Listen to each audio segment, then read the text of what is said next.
En ce moment même, pendant que tu regardes cette vidéo, ton corps est baigné dans des champs électromagnétiques artificiels. Le routeur, le téléphone portable, la montre, les antennes que tu ne vois pas, et cela fait des années que tu vis ainsi. Et il est plus que probable que personne ne t'ait expliqué ce que tout cela fait à tes cellules.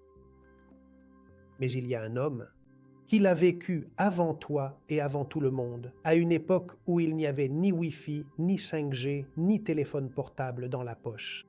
Et pour lui, c'était encore pire, car pendant des décennies, il a travaillé à l'intérieur de champs électromagnétiques d'une intensité qu'aucun être humain n'avait jamais connue auparavant dans l'histoire.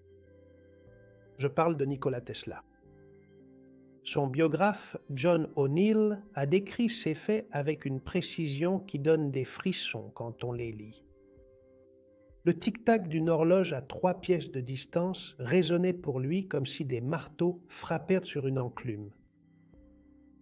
Une conversation normale produisait chez lui le même effet physique. Assourdissant. Pour toute autre personne, le contact le plus léger était pour lui comme un coup. Mais ce n'est pas tout, un rayon de soleil, un simple rayon de soleil, provoquait chez Nikola Tesla une sensation d'impact physique violent à l'intérieur du corps. Et tout cela, son biographe expliquait que ce n'était pas des métaphores, mais de véritables expériences physiques qu'il subissait. Cet homme a posé les bases du XXe siècle électrique et pourtant son propre corps ne pouvait pas le tolérer. Il avait une hypersensibilité totale, sensorielle, neurologique et physique. Et pendant des décennies, ses biographes ont attribué cela à son génie excentrique, à sa bizarrerie. Mais en réalité, il existe une autre interprétation, une lecture biophysique. Et c'est celle que je vais partager avec toi aujourd'hui. Tesla n'était pas une anomalie de la nature. Il a simplement été le premier d'une catégorie qui, aujourd'hui, se multiplie en silence. Et cela s'appelle l'électro-hypersensibilité. Et elle possède des biomarqueurs, elle a un mécanisme cellulaire documenté. Et elle affecte à des degrés divers entre 3 et 10% de la population dans les pays développés. Probablement plus, car la plupart des gens ne savent peut-être même pas ce qu'ils ont. La question n'est pas de savoir si les champs électromagnétiques artificiels affectent ta biologie. Cela est déjà prouvé et documenté dans la littérature scientifique évaluée par des pairs. La question est, dans quelle mesure cela affecte-t-il la tienne? Et que peux-tu faire à ce sujet? Et c'est ce que nous allons voir aujourd'hui. Pour comprendre ce qui arrivait à Tesla et ce qui pourrait arriver à toi, nous devons descendre au niveau où tout se passe, la cellule. Chaque cellule de ton corps fonctionne comme une batterie. Elle possède un pôle positif à l'extérieur et un pôle négatif à l'intérieur. Et cette différence de charge entre les deux côtés de la membrane, c'est le voltage cellulaire. Et ce voltage n'est pas un détail secondaire de la biologie, car c'est la condition fondamentale de la vie. Quand la batterie est chargée, la cellule produit de l'énergie, se répare et communique avec ses voisines. Et lorsqu'elle se décharge, la cellule perd la capacité de faire tout cela. Et lorsqu'il atteint zéro, la cellule meurt ou devient anormale. Jerry Tennant, qui était un chirurgien ophtalmologiste, a publié en 2010 son livre Healing is Voltage. Et dans ce livre, il a documenté quelque chose que la médecine conventionnelle a ignoré pendant des décennies. Il existe une corrélation directe entre le voltage de la membrane cellulaire et l'état de santé du tissu. Les cellules saines mesurent environ moins 50 millivolts et les cellules en cours de maladie chronique descendent à moins 30, tandis que les cellules cancéreuses s'approchent de zéro ou inversent leur polarité. C'est quelque chose pour lequel, en plus, il existe des références individuelles. Depuis 1959. Je parle donc non pas d'hypothèse, mais d'électrophysiologie mesurable. Et Robert Baker est arrivé au même domaine par un autre angle. Elida, un chirurgien orthopédique du système médical des anciens combattants à New York. Et pendant des décennies, il a étudié comment les champs électriques du corps contrôlent la régénération tissulaire Et sa conclusion, qu'il a publiée en 1985 dans son livre The Body Electric, était inconfortable pour la médecine de son époque. Il a clairement indiqué que le corps n'utilise pas seulement l'électricité comme signal de communication entre les neurones. Il l'a dit clairement, merci. Que le corps est un système électrique et que ce système électrique est sensible, en fait, il est extrêmement sensible aux champs électromagnétiques de l'environnement. Et Becker a été le premier à avertir, avec des données, que les champs artificiels pouvaient interférer avec ce système, et il ne l'a pas fait par spéculation, il l'a fait à partir de la biophysique expérimentale. Ce que Tesla a vécu dans son corps, Tennant l'a mesuré dans les cellules, et Becker l'a expliqué comme un mécanisme. Les trois pointent vers le même endroit. Le terrain électrique n'est ni invisible ni intangible. Il est réel, il est mesurable et il peut être perturbé. Que se passe-t-il? Lorsqu'un champ électromagnétique artificiel entre en contact avec ce système, le premier point d'impact, ce sont les canaux ioniques, dépendant du voltage. C'est-à-dire, ce sont les portes de la cellule et elles régulent le passage du calcium, du sodium et du potassium entre l'intérieur et l'extérieur. Et ils sont extrêmement sensibles au changement du champ électrique environnant. Lorsqu'un champ électromagnétique artificiel, par exemple le Wi-Fi, la 5e génération ou le rayonnement du téléphone portable que tu portes dans ta poche, active ces canaux de façon non physiologique, il se produit quelque chose en cascade. D'abord, le calcium entre dans la cellule en quantité anormale. Un taux élevé de calcium intracellulaire de façon chronique n'est pas un nutriment et en fait un signal d'alarme. Et le calcium, à l'intérieur de la cellule, dans des conditions normales, il apparaît sous forme de pulses très brefs et très contrôlés. C'est en réalité une molécule messagère, mais lorsqu'il entre, il active des processus spécifiques, contraction musculaire, libération de neurotransmetteurs, expression génétique. Et ensuite, il ressort, et ce cycle dure des millisecondes. Mais le problème, ce n'est pas le calcium. Le problème, c'est le calcium qui ne ressort pas. Lorsqu'un champ électromagnétique artificiel active les canaux de manière non physiologique, le calcium entre, mais le système ne reçoit pas le bon signal de fermeture et il s'accumule. Et une cellule avec un taux élevé de calcium intracellulaire de façon chronique interprète cela comme une urgence permanente et active, des réponses de stress qui ne sont pas conçues pour être maintenues dans le temps. C'est comme si l'alarme incendie sonnait sans arrêt dans un bâtiment où il n'y a pas de feu. Le système d'urgence s'épuise et, lorsqu'il y a un véritable incendie, il ne répond plus.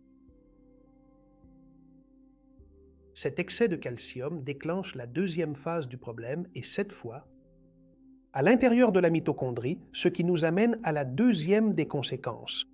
Ce signal active la production excessive d'oxyde nitrique et d'anions superoxydes dans la mitochondrie. La mitochondrie produit de l'énergie.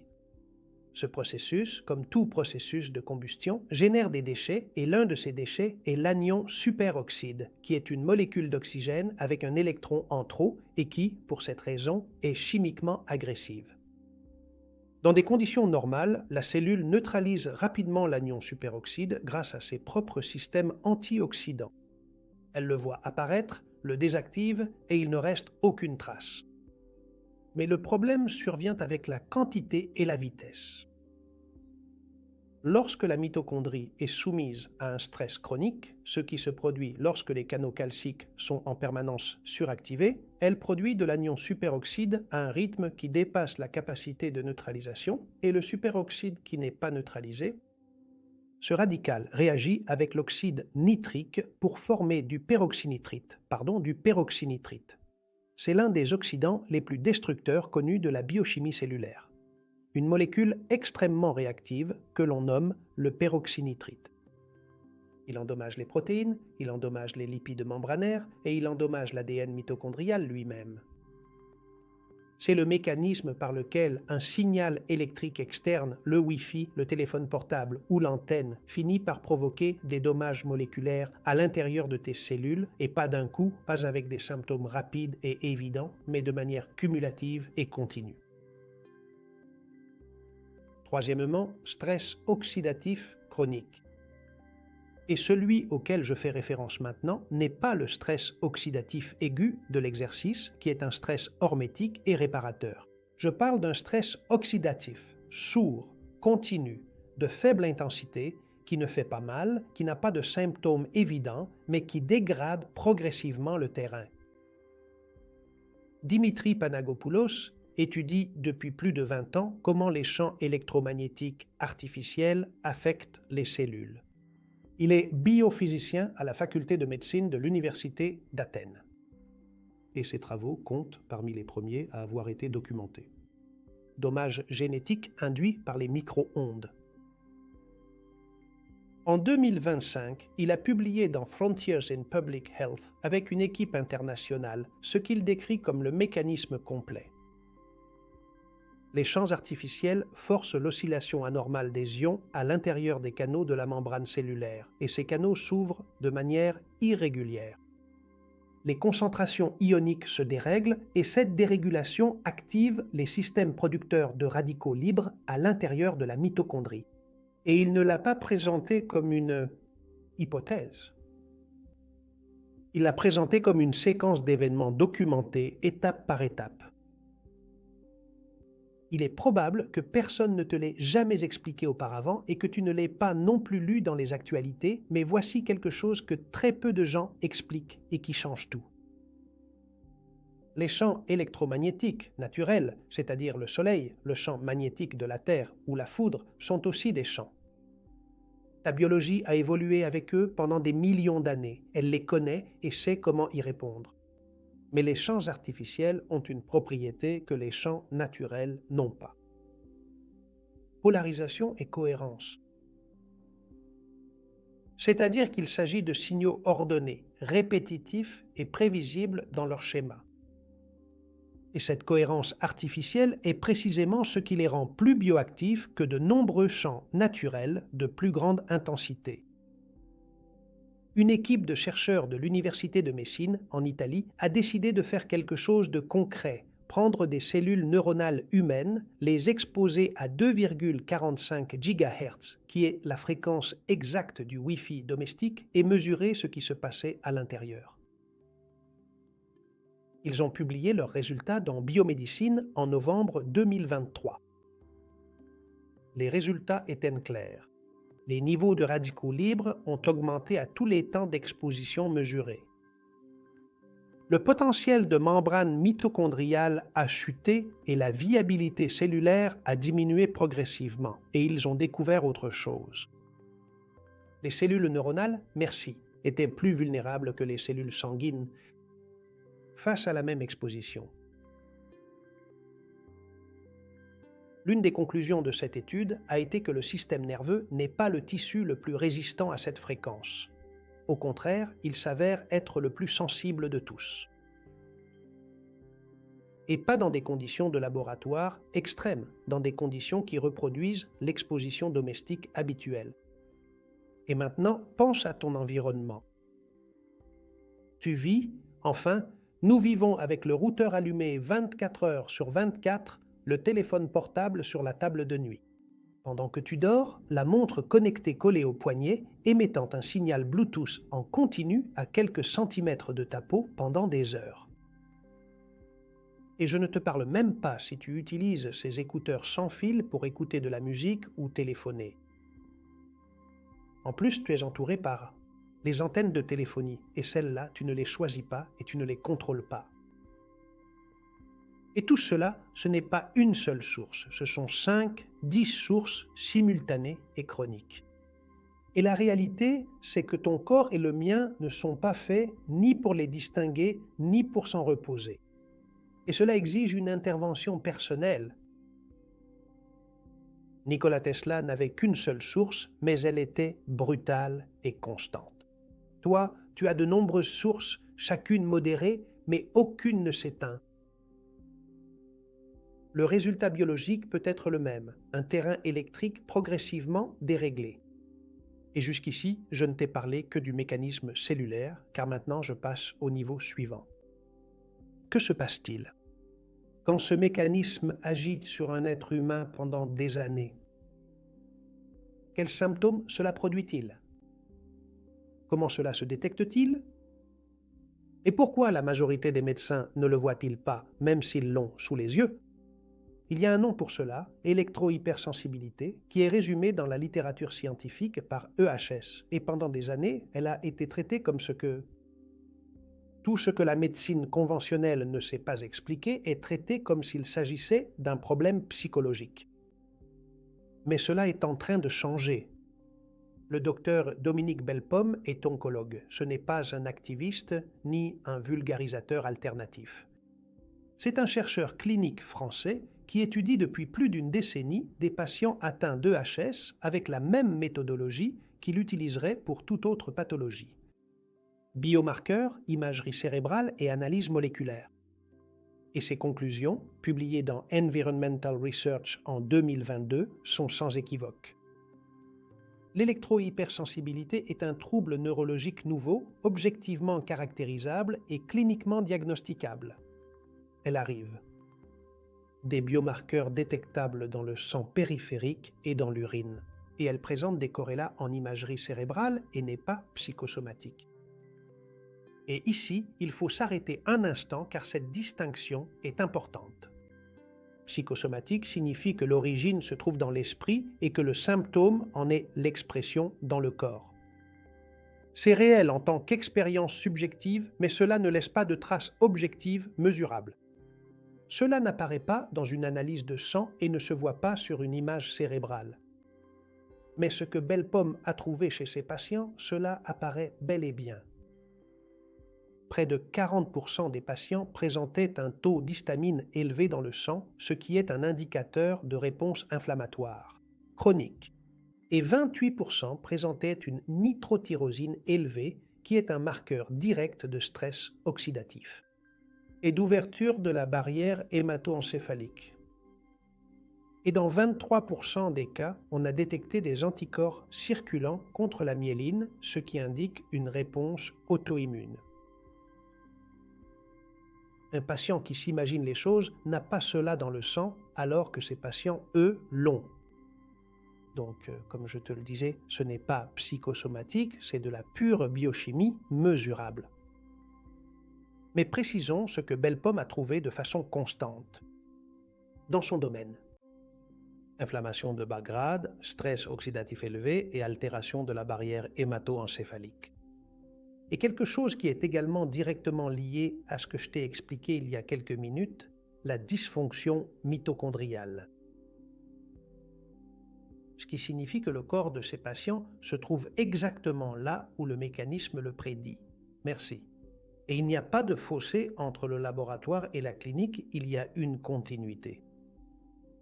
Et cela peut arriver à toi ou m'arriver à moi. En août 2024, une équipe du CNRS, qui est le principal organisme public de recherche scientifique en France, et de l'Université de la Sorbonne, a publié dans Communicative and Integrative Biology un cas clinique sur lequel il vaut la peine de s'arrêter. Un patient de 25 ans, c'est-à-dire ton fils ou le mien, ton petit-fils ou le mien, sans antécédent particulier, a commencé à présenter des symptômes sévères et immédiats lors de l'exposition au Wi-Fi. Merci. Téléphone portable et ligne à haute tension. Et quels étaient les symptômes? Céphalée intense, fatigue généralisée, arythmie cardiaque, troubles de la concentration et de la mémoire et douleurs systémiques. Le médecin conventionnel n'a rien trouvé. Il lui a fait passer des tests cardiovasculaires et les résultats étaient normaux. Ses marqueurs d'inflammation standard étaient négatifs et sa sérologie était propre. Il n'avait ni allergie ni infection et pas non plus de déséquilibre hormonal évident. Mais lorsque des marqueurs plus spécifiques ont été utilisés, ceux que Bellepomme avait identifiés comme pertinents, quelque chose est apparu. des niveaux élevés d'anticorps contre le LDL. Oxydé est un marqueur direct de stress oxydatif systémique, c'est-à-dire que le corps réagissait à l'exposition électromagnétique et que la médecine conventionnelle, tout simplement, ne regardait pas au bon endroit. Et ce cas est important pour une raison précise. Il démontre que l'EHS peut être invisible pour le diagnostic conventionnel et visible. Pour le diagnostic biophysique, c'est-à-dire, et pour clarifier les concepts, il y a un problème et pourtant on peut se retrouver avec deux résolutions différentes. L'une qui n'est pas capable de l'identifier et l'autre qui l'est. Et maintenant vient la grande question. Est-ce que cela va m'arriver à moi? Est-ce que cela m'arrive?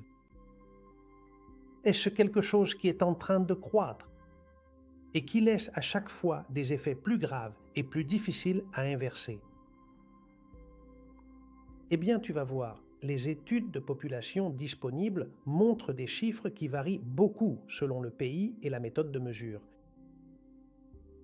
On observe des taux de 5% en Suisse, contre environ 9% pour ce qui est de l'Allemagne, et enfin 3,2% en Californie. Et la Suède, qui a été le premier pays au monde à reconnaître l'électro-hypersensibilité comme un handicap fonctionnel. En 2002, elle enregistrait 1,5% lors de ses premières enquêtes et des chiffres compris entre 2,6 et 3,2% une décennie plus tard.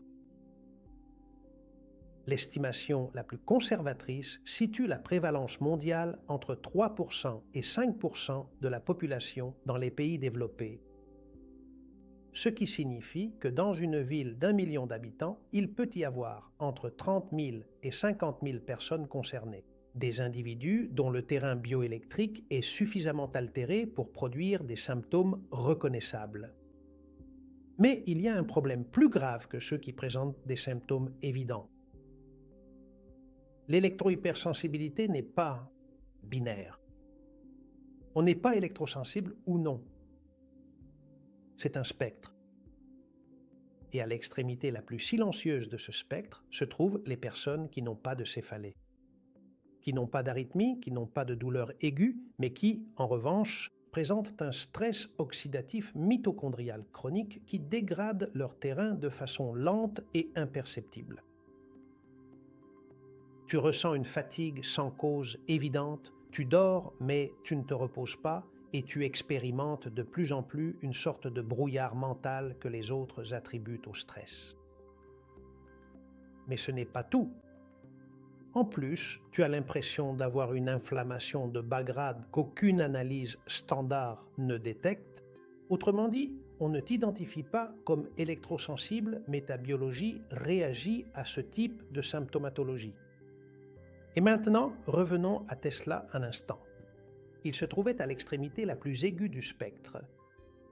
Son exposition avait été brutale et sa réponse fut proportionnelle. Mais ce qui importe, ce n'est pas l'intensité de son cas, c'est la direction du mécanisme. Un système nerveux surchargé électriquement pendant des années réagissait de façon excessive à n'importe quel stimulus, la lumière, le son, le toucher ou le soleil. Un corps bien régulé électriquement. Merci. Tolère ces stimuli et en tire parti. Et un corps en déséquilibre électrique les perçoit comme une menace et déclenche des réponses d'alarme qu'il ne devrait pas déclencher. Douleur, fatigue, arythmie ou brouillard mental, entre autres. Et Tesla ne les avait pas. Les outils pour se réguler n'existaient pas à cette époque, mais toi, tu les as.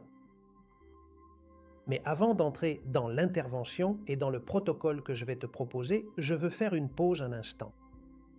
Tu vois, cette chaîne existe parce que je crois que l'information partagée ici mérite d'atteindre tout le monde, sans filtre, sans sponsor, sans engagement envers qui que ce soit. Et j'aimerais que cela reste ainsi. Mais maintenir cette indépendance a un coût réel en temps, en recherche et en heures de lecture d'articles scientifiques et de prise de notes.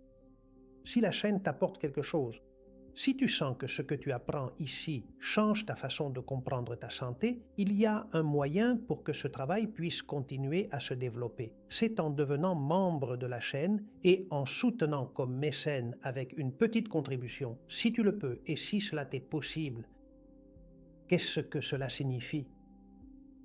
Cela signifie que tu feras partie d'une communauté plus proche, une communauté où la conversation pourra être plus directe, plus profonde et à laquelle je pourrai consacrer plus d'attention lorsque tu auras un doute ou une question qui mérite une réponse attentive. Mais ce n'est pas tout, cela signifie aussi autre chose que je construis petit à petit. Une sélection de ressources vérifiées, de produits dont je parle sur la chaîne, que je connais, dont je connais la qualité et sur lesquels je peux répondre car il y a beaucoup de bruit, là dehors. Et l'une des questions qu'on me pose le plus souvent, c'est où trouver ce que je recommande avec de vraies garanties? Eh bien, si tu veux franchir ce pas, le lien se trouve dans la description et sur la page d'accueil de cette chaîne. Et si tu ne peux pas, ou si ce n'est pas le moment, la chaîne reste la tienne, exactement comme avant. Rien ne va changer concernant ce que tu reçois ici et je continuerai à faire de mon mieux pour t'aider. Merci beaucoup et je continue d'avancer. Nous nous demandions, est-ce quelque chose qui grandit et qui laisse des effets de plus en plus graves et difficiles à inverser? Et ma première réponse est, cela dépend de ce que tu fais avec cette information. Mais c'est justement de cela dont nous allons parler maintenant. Je ne vais pas te demander de détruire ton routeur, ni de rester immobile, car cela ne serait pas de la souveraineté biologique, ce serait une autre façon de perdre le contrôle, cette fois à cause de la peur. La souveraineté, c'est autre chose. C'est comprendre ce qui se passe sur ton terrain et prendre des décisions éclairées à ce sujet. Et ici, il y a deux leviers. Le premier est de réduire la charge et le second est de renforcer le terrain. Les deux, elles sont nécessaires et toutes deux sont à ta portée. Le principe est simple. Le corps ne peut pas se reposer de ce dont il ne s'est pas débarrassé. L'exposition chronique à faible intensité n'est pas dangereuse par son intensité, elle l'est par sa continuité. Tu n'as pas de fenêtre de récupération et il n'y a aucun moment où la mitochondrie peut se rééquilibrer car le signal ne s'arrête jamais. Et ici, la première chose et la plus importante, c'est la nuit. Pendant le sommeil, ton système nerveux réalise des processus de réparation qu'il ne peut pas effectuer pendant la journée. Et le système glymphatique nettoie les déchets métaboliques du cerveau. La mélatonine agit comme un antioxydant systémique et c'est alors et seulement alors que la régénération cellulaire atteint son pic. Eh bien, tout cela exige que le terrain électrique soit le plus calme possible. Possible? Éteindre le routeur la nuit ne devrait pas être un geste symbolique, cela devrait être une décision physiologique. Laisser le téléphone portable hors de la chambre, ou éteint, ou en mode avion, ce n'est pas non plus de la paranoïa, c'est de l'hygiène bioélectrique. Et la montre connectée, celle que tu portes au poignet, mérite une mention particulière. C'est l'appareil le plus intime de l'écosystème électromagnétique moderne. Tu l'as collé à la peau, émettant un signal Bluetooth en continu pendant des heures de sommeil à quelques centimètres de l'artère radiale. Si tu l'utilises pour mesurer ton sommeil, tu mesures un sommeil que l'appareil lui-même est déjà en train de perturber. L'enlever la nuit, c'est l'une des interventions les plus simples et les plus ignorées. Et maintenant, parlons de ce qui se passe au-delà de la nuit, mais de la distance. Tu vois, l'intensité d'un champ électromagnétique diminue avec le carré de la distance. C'est-à-dire qu'un téléphone portable dans la main par rapport à un téléphone sur la table représente deux expositions radicalement différentes. L'ordinateur portable sur les genoux par rapport à l'ordinateur portable sur la table, c'est exactement la même chose. Tu n'as pas besoin d'éliminer les appareils. Tu as juste besoin de créer de la distance, quand tu ne les utilises pas activement. Le deuxième levier n'est pas défensif, il est constructif. Il s'agit que ton terrain bioélectrique soit si bien régulé que sa capacité de réponse et de récupération face à l'exposition soit maximale. Et pour cela, tu as trois éléments fondamentaux. Le premier est le grounding, la surface de la Terre. Comme tu le sais, elle maintient une charge négative constante. Et lorsque ta peau entre en contact direct avec elle, que ce soit par le sol, l'herbe, le sable ou l'eau de mer, il se produit un transfert d'électrons libres vers ton corps. Et ces électrons agissent comme des antioxydants directs, neutralisant les radicaux libres sans avoir besoin d'aucun intermédiaire. James Oschman, biophysicien et auteur de Energy Medicine, a été l'un des premiers à proposer que cet échange d'électrons n'est pas anecdotique, mais physiologiquement pertinent, car le corps utilise la Terre comme source de charge électrique. Et c'est la même chose que lorsqu'un appareil utilise une prise de terre pour se stabiliser. Gaétan Chevalier, qui est un chercheur de l'Université de Californie, a passé 2 décennies à mesurer ce qui se passe dans le corps lors de ce contact. Et de façon claire, il a documenté que les globules rouges acquièrent une charge négative plus importante à leur surface. Et cela fait qu'ils se repoussent les uns les autres au lieu de s'agglutiner. C'est-à-dire que le sang circule mieux, l'inflammation diminue et le rythme du cortisol, qui est l'hormone du stress, se normalise au cours de la journée. Le grounding n'est donc pas une pratique spirituelle. C'est une intervention bioélectrique avec un mécanisme mesurable et, dans le contexte de cette vidéo, elle a une logique directe. Si l'exposition chronique aux champs artificiels charge le terrain en stress oxydatif, le contact avec la Terre le décharge, littéralement. Le deuxième point est la minéralisation. Les ions minéraux, c'est-à-dire le magnésium, le potassium, le sodium et le zinc, sont les conducteurs de la tension cellulaire. Sans eux, la cellule ne peut pas maintenir son potentiel de membrane. Et sans potentiel de membrane, les canaux ioniques ne fonctionnent pas.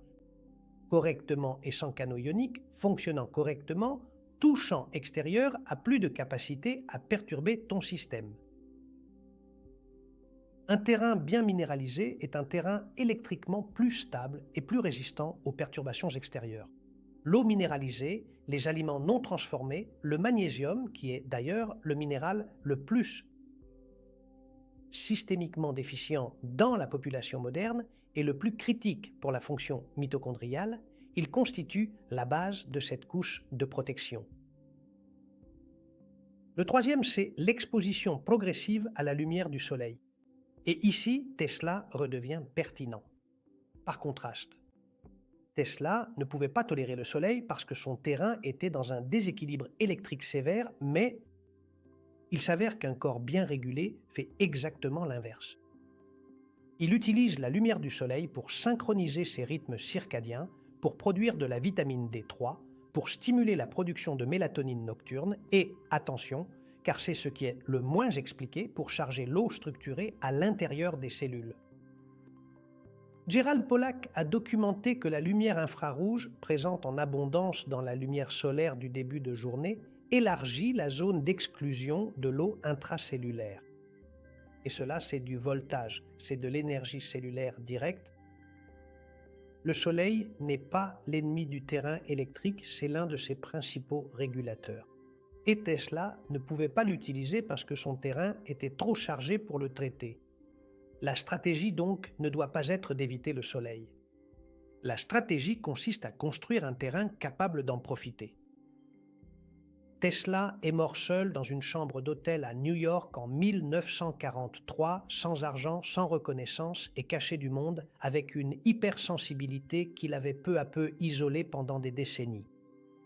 Il n'a jamais su que ce qui lui arrivait avait un mécanisme et il n'a jamais eu accès aux outils pour le réguler.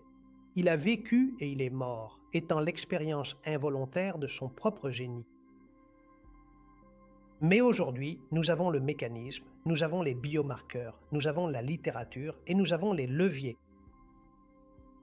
L'exposition aux champs électromagnétiques artificiels ne va pas diminuer, elle va augmenter. 5G, 6G, la 7G viendra, dispositifs, objets connectés, maisons intelligentes. La direction technologique est absolument irréversible. Mais la biologie n'est pas un récepteur passif de ce que l'environnement lui impose, c'est un système actif de régulation et un système bien régulé avec un terrain minéralisé, un ancrage à la Terre quotidien, des fenêtres de repos électromagnétiques et une exposition à la lumière solaire. Qui synchronise ces rythmes, possède une capacité d'adaptation et de récupération qu'un terrain dégradé n'a pas. Il ne s'agit pas de vivre dans la peur des antennes, il s'agit de construire un terrain qui n'a pas à les craindre. Tesla a été le premier. Mais il n'y a aucune raison qu'il y en ait un deuxième dans ta famille. Si cette vidéo t'a soulevé une question que tu ne te posais pas auparavant, partage-la. Pas comme une alerte, mais comme une information. Parce qu'il y a des personnes dans ton entourage qui souffrent de fatigue chronique, qui dorment sans se reposer et présentent tout un ensemble de symptômes qu'elles ne savent probablement pas expliquer. Il est plus que probable qu'elles cherchent au mauvais endroit. Et tu vois, partager ce contenu ne te permet pas seulement de diffuser le savoir, c'est aussi probable que tu aides, et beaucoup, des personnes qui en ont besoin. Dans la description, tu trouveras les principaux articles scientifiques qui soutiennent ce que nous avons vu aujourd'hui.